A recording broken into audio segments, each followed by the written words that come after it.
see, this is my booktube channel, The Fancy Hat Lady Reads. I'm wearing my fancy booktube hat, and today I am bringing you my wrap-up for the Booktube-A-Thon. In case you are somehow unaware, Booktube-A-Thon was July 18th through 24th. It ended the day before yesterday. I wasn't able to film my wrap-up yesterday because we had thunderstorms here all afternoon, and it was loud and dark, and it would have been a mess. I'm getting this filmed today, and I'm hoping it'll be up on my channel later tonight. Anyhow, I read 7 things. That was the goal, read 7 things. And by Sunday at midnight, I felt like my brain had been turned to mush. Like there was so much story in there, I thought it would burst. And these are not even 7 full-length things. 3 of these are very, very short things. But they're also 7 physical things. So, here we go. There were, as I hold up 6 fingers, there were 7 reading challenges for, there were 7 reading challenges for the Booktube-A-Thon. My crazy insane goal was to meet them all. It was crazy, it was insane, and I think I did it. In fact, I met some of the challenges multiple times over. First challenge was to read a book with yellow on the cover, and I think that all 4 of these things have some amount of yellow on the cover. Second challenge was to read a book only after sunset, and I think I did that with this one, which I was planning on doing that challenge for, but also with this because this was a sit-in-one sitting thing and I did it after sunset. So, 2 read after sunset.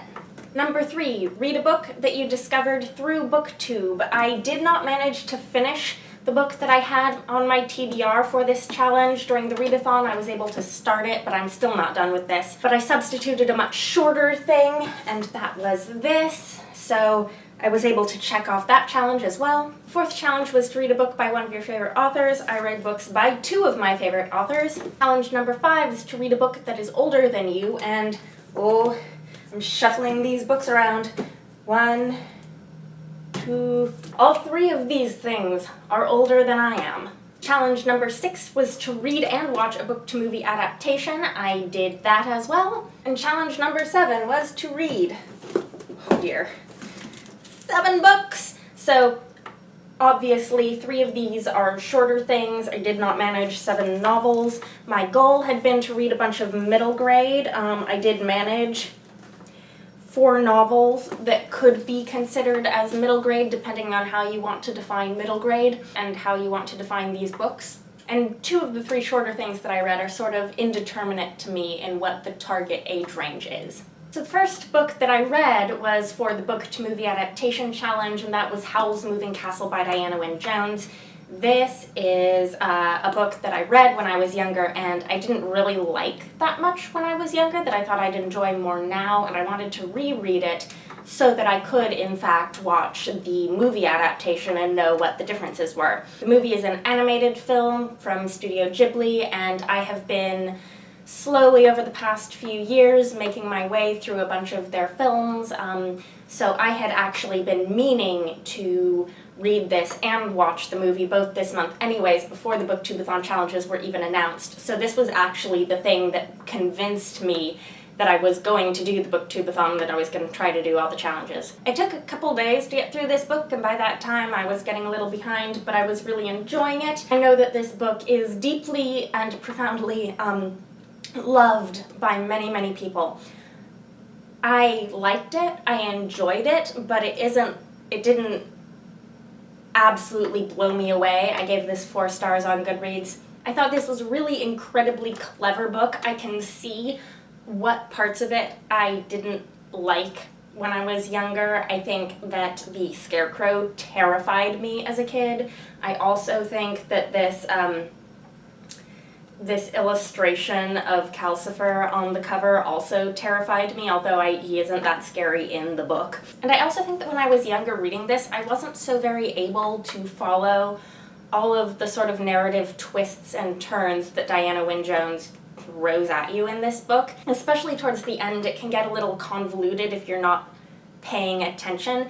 And in those ways, I feel like it's almost better suited for an older age range, because I was able to follow what the author was doing in this book much more readily now than I think I was able to when I was younger. For example, it was not in my retained memory about this book at all in any way that it suddenly takes partway through a detour into our world. I had totally forgotten that, and I think I had totally forgotten that because I hadn't quite properly processed it the first time I read that. And I think this time I was able to get more of the sly humor and sort of the winks and nods that were happening with Diana Wynne Jones's storytelling. Now, the movie is very different from the book. I had been warned that it was very different, so I watched that at the end of the week, over the weekend, so that I had some space between the book and the movie to sort of clear it out of my system a bit. I also really enjoyed the movie. It's got a very different tone. It doesn't have the same humor, I don't think. It felt more serious, but it's very, very gorgeous. The character of Howl is very different in the movie. The plot is very different, although I really have to admire an adaptation that manages to take so many elements of one thing and then, like, shuffle them up so that they're all still there, but come up with something that's really very different. I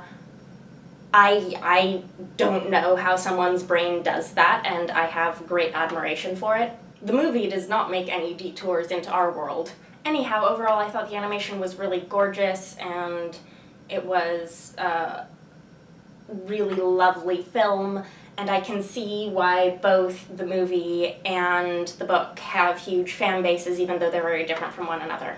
Okay, on to thing number 2 that I used to get back on track after spending a few days on Howl's Moving Castle, The Arrival by Shaun Tan. I picked this up from a thrift store right before Booktube-A-Thon started because I thought I might need some shorter things to get myself back on track, because I predicted that I would fall behind, because I realized there was absolutely no way I could read 7 novels in 7 days. This is a graphic novel with no text that's about the immigrant experience. It uses gorgeous, fantastical artwork, and let me show you some. Yeah, like this.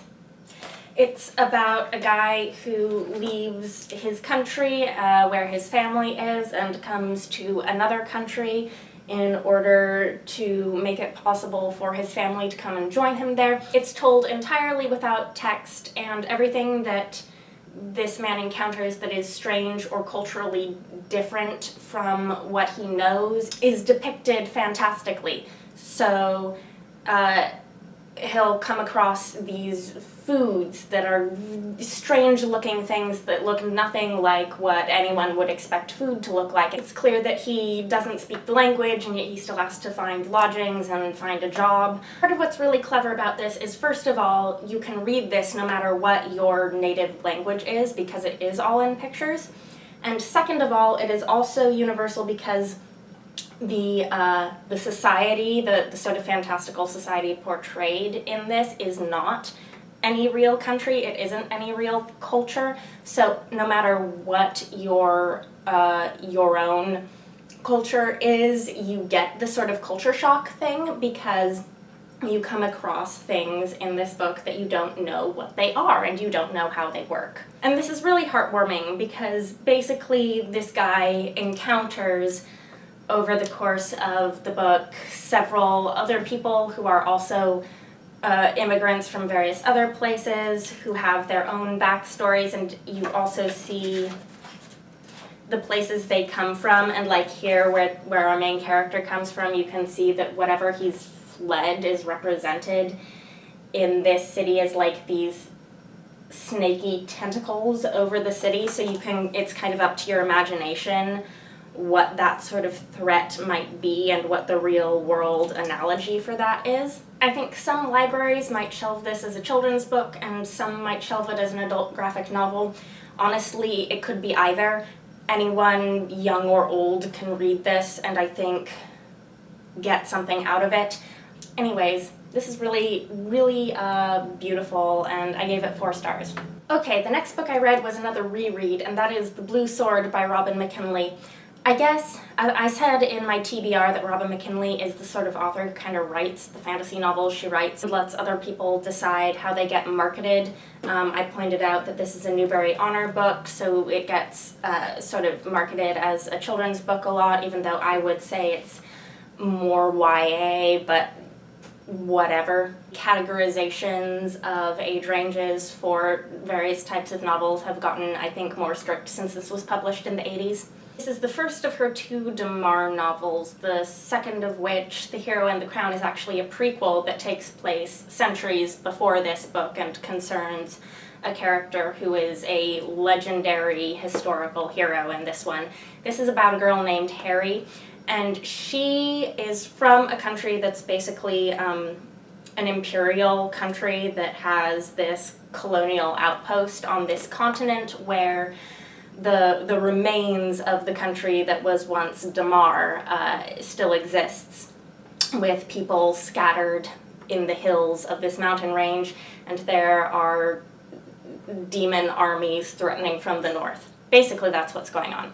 And Harry ends up having a great destiny in Damar, which is a country that she knows nothing about.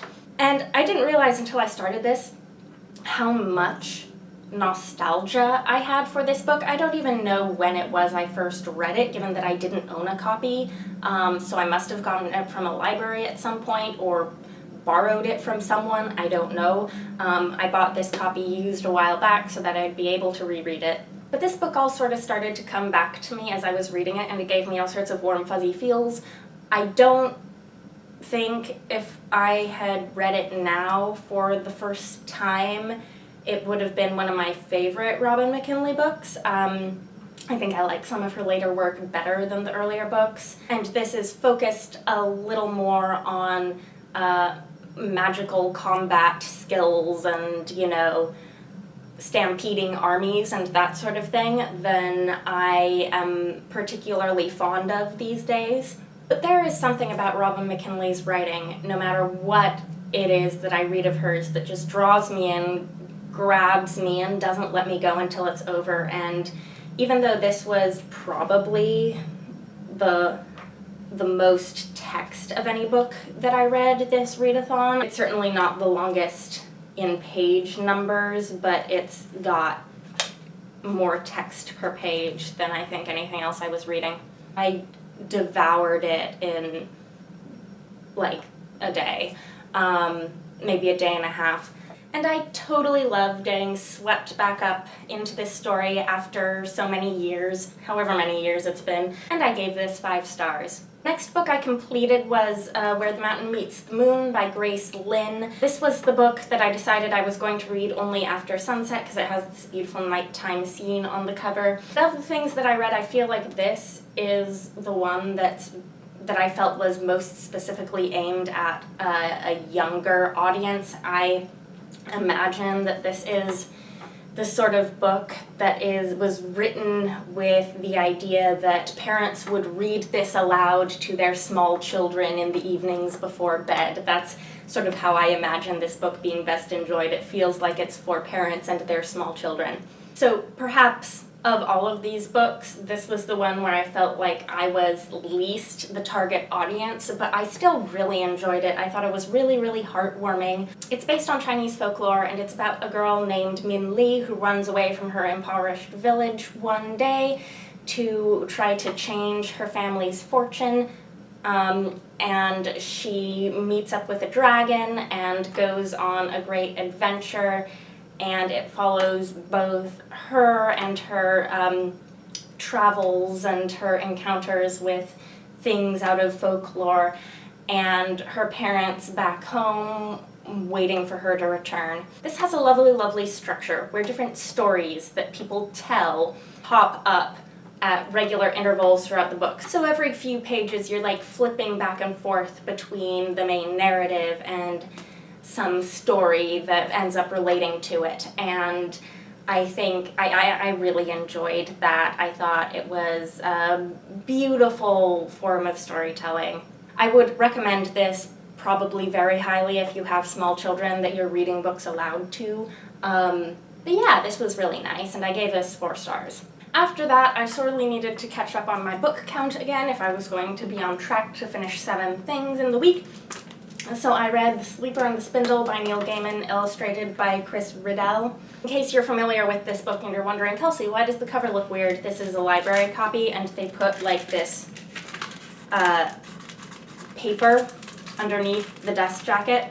And the thing about the dust jacket for this book is that it's sort of translucent, and you're supposed to see the image that's underneath on the hardback cover through this, but you can't because it's all white, because it's a library copy with the paper inside. Sorry. This is another thing that's sort of hard to classify. This is a fairy tale retelling short story. It has also been published without the illustrations, just as a short story. But this has been expanded into a full-size book with lots and lots of illustrations, and the formatting actually, to me, feels like you're reading a text-heavy picture book, even though this is not a children's story. This is an adult fairy tale retelling short story. This is a bit of a Snow White Sleeping Beauty mashup that has some really creative twists to it, and I really enjoyed it. I've mentioned on this channel before that I have not really found anything by Neil Gaiman that I could totally love, even though I respect his writing a whole lot. This is probably the closest thing I found. This is really a type of fairy tale retelling that I go for. It's dark, but not too terribly dark. It's got some clever ideas and some surprises. It's got a kind of emotionally ambiguous ending. I really liked it. It's maybe still a little creepy for my taste. Neil Gaiman tends to be creepy for my taste in a certain way that I find it hard to put my finger on. Because I tolerate some authors' forms of creepy pretty well, but Neil Gaiman actually does kind of creep me out in a way that I'm not totally comfortable with sometimes. And there were some moments like this in here, but not too much. And one of the things I actually really enjoyed about this was the sort of guilty pleasure of reading something that felt like a picture book. Like, oh look, big pictures. I don't know, there's something very nostalgic about this sort of format for me, with a fairy tale especially. I don't know, it just brought back a sort of reading sensation that I don't know if I've experienced since I was a child reading picture books. And that's very strange to encounter with a story that's not a children's story. Anyhow, I enjoyed this very much. I gave it 4 stars. Next is the book that I was probably most anticipating for this read-a-thon, and that's The Girl Who Circumnavigated Fairyland in a Ship of Her Own Making by Catherynne and Valente. This is the first in a series. I have all of them. I got the first 4. I got the first 4 last summer, and they've been making their way up their TBR while I drool over them occasionally and wish they'd make their way up faster. And this is just wonderful. I'm not sure I've had enough time yet since I finished this to really talk about how wonderful it is. This is really good. I talked about with The Sleeper and Spindle how it sort of gave me a feeling that I don't think I'd had reading a book since I was a child, and this also did that for me in a very profound way. I think this is definitely a book that's intended for readers of all ages. It was very strong in how it evoked for me a sense of wonder that is just so intangible and so linked to, I guess, early experiences of reading this sort of portal fantasy as a child, or having it read to one when one is even too small to read it on one's own. This is getting really garbled, but basically, I loved this. This is about a girl named September and her adventures in Fairyland. And on one level, it's a pretty simple, straightforward portal fantasy itself, and on another level, it goes out of its way to comment on different ways the genre can work. which is what I love in Valente's writing. She's all of the metafictional things that she does really, really work for me. Also, this has more stuff about hats in it. Oh my gosh, the Marquess and her hat. And there are some moments in this that are really, really wonderful, made me just grin from ear to ear, where the narrative voice of the book sort of assumes an adult reader with a bit of a wink and a nod. So yeah, this I think is just a fabulous book for people of all ages with who want to rekindle a sense of whimsy. I loved this. I just loved this. Obviously, I gave it 5 stars. I'm sorry I'm not being particularly coherent. I'll try to be more coherent as I read the rest of the books in the series. I'll try. So the last book that was on my middle grade filled TBR that I didn't finish during the readathon was The Search for Wandla by Tony Dater-Litzy. I'm about halfway through this now. I'm really, really loving it. I did start it on Sunday, on the last day of the readathon. Realized there was no way I was going to finish it by midnight, so I put it aside, even though I was really taken with the book, and picked up Molière's The Learned Ladies because I knew I could finish this by midnight. This is a 17th century comedic French play by Molière. I normally don't talk about plays when I read them on this channel, but because this was what I was able to squeeze in to get me up to 7 books by midnight on Sunday, I'm going to throw it into this wrap-up.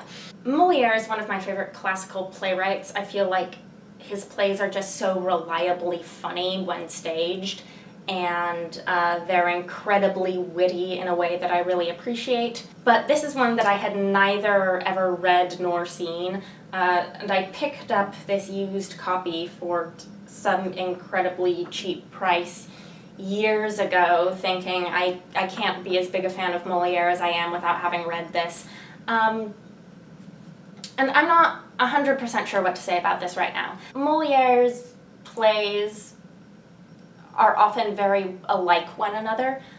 For me, this was very much like Tartuffe, except that I didn't like it as much, but I feel like I can hardly say that because I've never seen the play, I've just read it. Which is why I feel uncomfortable talking about plays that I read on Booktube a bit, because like this isn't a play, this is the text of a play. A play is a thing that happens in a theater with, you know, people and lights and costumes and audiences. And it is quite possible that with a clever director to address some of the things that I didn't like about this play that I don't think read well in a modern context, this play could actually be really great on stage. I said this reminded me a bit of Tartuffe. Tartuffe is a satire on basically religious hypocrisy. This is structured very similar, except instead of in Tartuffe, the father of the family has been taken in by a zealous fraud. The ladies of this household have all been taken in by this pompous, superficial academic. Molière's plays are satire, and they are very specifically rooted in things that were happening in 17th century France society at the time. So to me it's remarkable that so many of his plays still feel really relevant. Tartuffe is just always relevant, it just is. It's upsetting how relevant Tartuffe always is. This, I feel like in a modern context, has some things in it that are just really, really awkward and uncomfortable about specifically women and academia and whether or not a woman should pursue such pursuits. And this kind of comes down on the side of no. But I think you could argue that the main point of this play is not really about whether women should be smart or whether they should stay home and raise kids. I think this is on some level about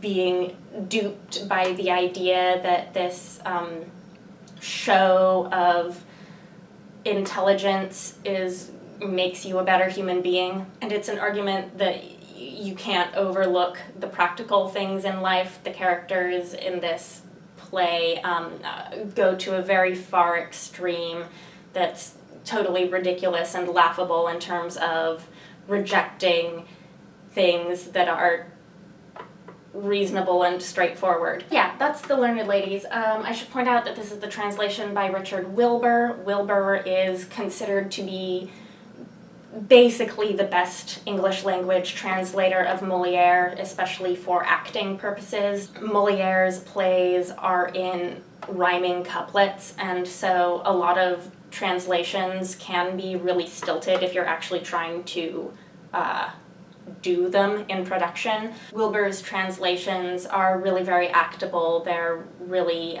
fluid, they work, which is why they're popular. Anyhow, this was the thing that got me up to 7 books. Seven things! And I am still reading this. This will be in my monthly wrap-up, and whew, okay. I did participate in one of the video challenges during the Booktube-A-Thon week. I did the day 3 book title slip-in video challenge. I wanted to try out doing one of the video challenges, but I didn't end up having time to do more than one. I was glad I did the one. Let me see. I'm looking forward to watching a bunch of other Booktube-A-Thon videos and wrap-ups from other booktubers. While reading all week, I fell behind in watching all of the videos that everyone was posting online. So there is that. Anyhow, let me know if you've read any of these books or if you'd like to chat about Booktube-A-Thon or anything else. Nice talking to you, that is all. Bye for now.